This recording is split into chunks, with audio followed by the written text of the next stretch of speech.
Assalamualaikum warahmatullahi wabarakatuh. Selamat datang di kelas mata kuliah kualitatif, metode penelitian kualitatif. Hari ini kita masuk pada pertemuan ke-10 ya.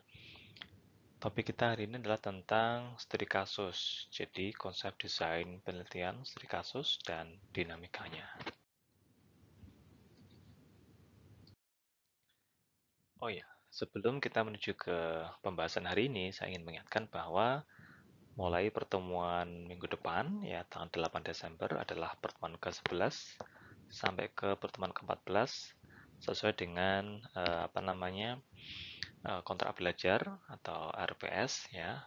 Rencana studi kita bahwa mulai minggu depan akan presentasi ya, proposal penelitian seminar ya.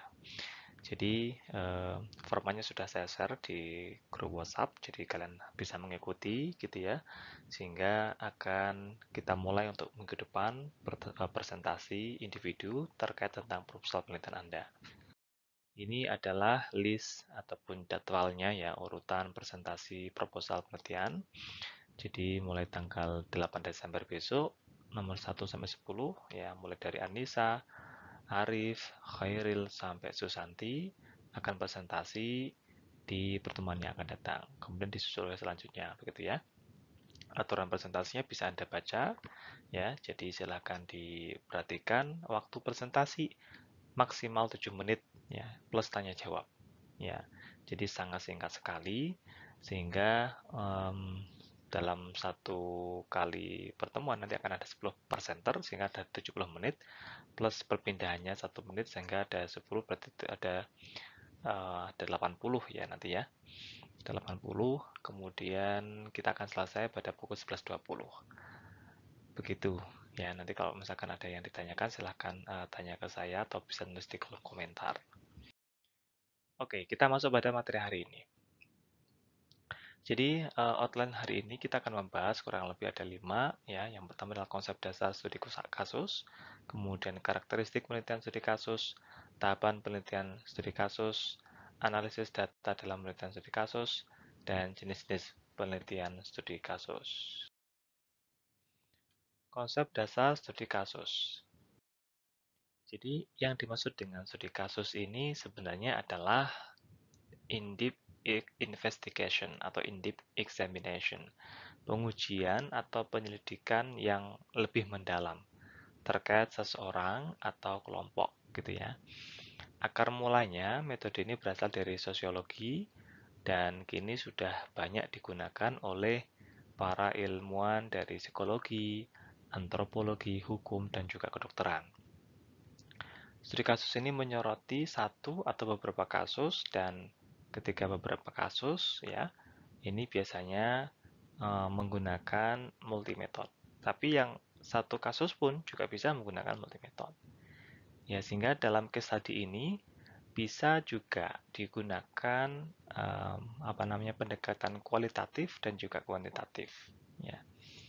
Nah, pada pendekatan kualitatif, maka peneliti ini lebih tertarik untuk mencari makna dari pengalaman subjek itu sendiri daripada mengeneralisir hasil dari sebuah kelompok atau dari sebuah case gitu ya.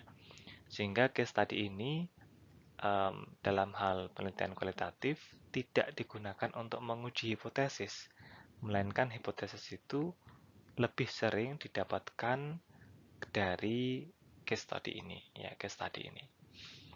Nah, kemudian studi kasus ini sangat tepat jika peneliti memiliki pertanyaan awal yaitu bagaimana dan mengapa. Kalau pertanyaan penelitian kita adalah tentang bagaimana dan mengapa, ini sangat tepat sekali. Kemudian peneliti sangat kecil sekali untuk mengontrol peristiwa, ya.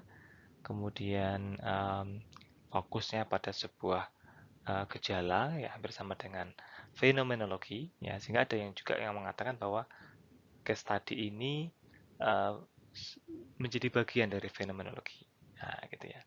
Tapi ada juga yang mengatakan fenomenologi itu bagian dari case study. Sehingga di sini kita bisa melihat bahwa ada 3 ya strategi dalam case study itu.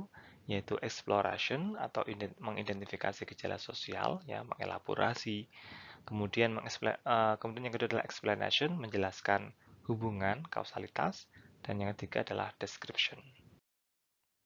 Kita menuju pada karakteristik penelitian studi kasus. Ciri-ciri dari studi kasus itu yang pasti adalah time consuming. Ya, penelitian ini adalah penelitian yang sangat panjang, gitu ya, sangat butuh banyak waktu,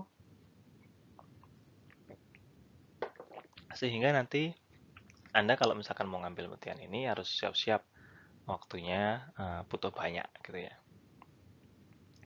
Kemudian ya cukup memakan biaya, ya cukup memakan biaya waktu, sehingga harus berhati-hati di sini. Kalau misalkan nanti kita nggak pandai-pandai mengatur waktu, ya kita akan susah untuk mengaturnya. Kemudian tantangannya adalah bisa jadi karena itu tadi, karena time consuming, kan lama kan waktunya, bisa jadi subjek ini akan keluar, ya, drop out, ya. Dan kemudian ciri khas yang lain adalah menggunakan multimetode, ya. Nanti saya jelaskan apa itu multimetode itu, ya. Kemudian hasil lebih mudah dipahami, ini keuntungannya, ya. Bisa mendalam, bisa menyeluruh, bisa rinci, atau kita sebut dengan trimantra. Kemudian dapat mengungkap pola-pola khas. Kemudian ciri yang lain, hasil tidak bisa digeneralisir. Kenapa? Karena case study nggak bisa dibuat pukul rata, ya, sehingga sifatnya pribadi. Tidak untuk menguji hipotesis, tapi hipotesis bisa jadi didapat dari studi kasus, bisa kualitatif dan bisa kuantitatif. Kemudian tahapan penelitian studi kasus, ya. Yang pertama kita menentukan dulu pertanyaan penelitian. Ingat loh, ya, pertanyaan penelitian, bukan pertanyaan peneliti. Ya, harus diingat-ingat itu.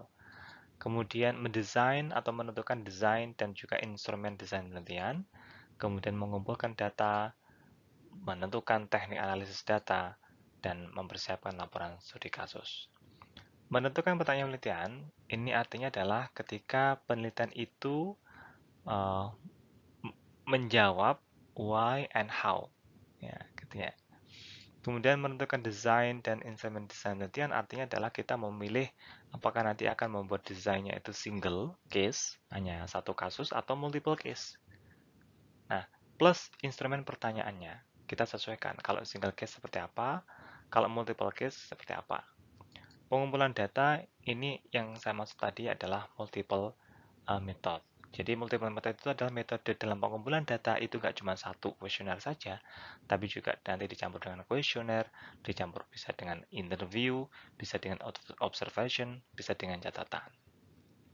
Untuk penentuan teknik analisis data, kita jelaskan di slide setelah ini. Kemudian terkait dengan persiapan laporan, ada beberapa aspek yang harus dipenuhi, ya, yaitu deskripsi masalah harus jelas beserta tujuannya, kemudian deskripsi detail konteks dan lokasi penelitiannya juga harus jelas, ada jabaran proses penelitian sampai analisis akhir, dan juga ada diskusi dari hasil akhir dari sebuah penelitian case tadi ini.